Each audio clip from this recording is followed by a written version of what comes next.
Bonjour Guido Locatelli, Bonjour. vous êtes le président d'Envie Rhône-Alpes. D'abord, qu'est-ce que c'est Envie Rhône-Alpes, une entreprise?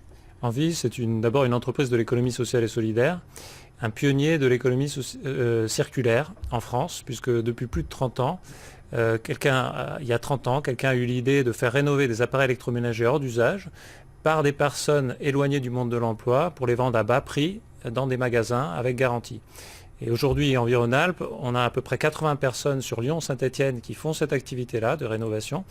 Et on vend nos produits, des appareils électroménagers rénovés avec garantie, dans nos magasins de Lyon, Saint-Étienne et Roanne. Donc en 30 ans, l'entreprise a vraiment pris de l'ampleur. Oui. Et en plus, on a une autre activité qui s'est développée, celle de la collecte et du recyclage de ces déchets.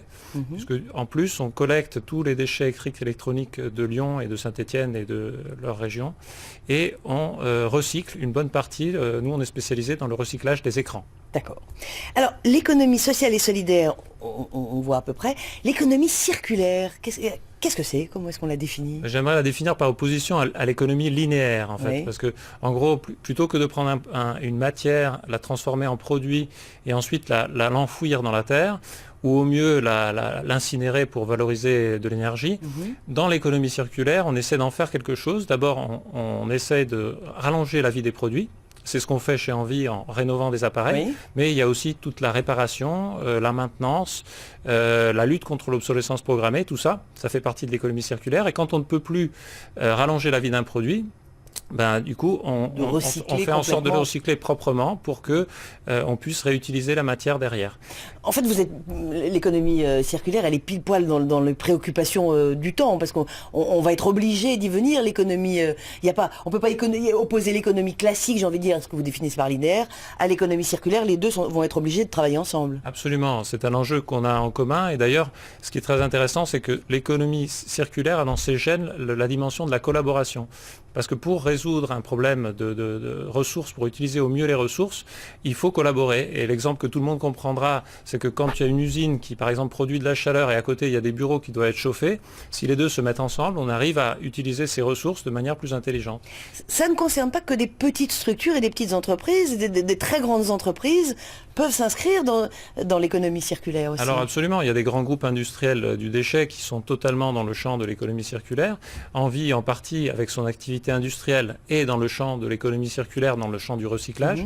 Mais ce qui est intéressant aussi, c'est par rapport à cette collaboration, c'est que en collaborant avec des structures de l'ESS, comme les structures qu'on a vues tout à l'heure, qui émergent sur le bâtiment par exemple, on peut créer des dynamiques avec des grands groupes. Voilà. Et c'est ce qu'a fait par exemple Envie sur Lyon au niveau de la métropole.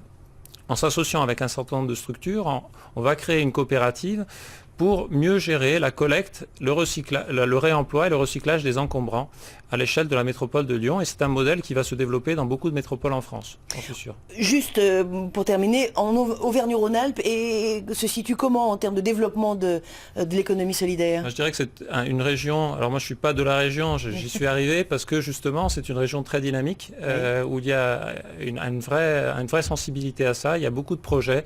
On sent que dans une ville comme Lyon, il y a beaucoup d'effervescence autour de ça, un soutien également politique de la métropole et c'est la même chose partout en France, donc c'est quelque chose qui est en train d'émerger et j'en suis sûr permettra de faire face aux défis plus globaux auxquels fait face la planète. Qui nous attendent et il faut pour ça évidemment une impulsion politique importante, mais c'est un autre sujet. C'est ça.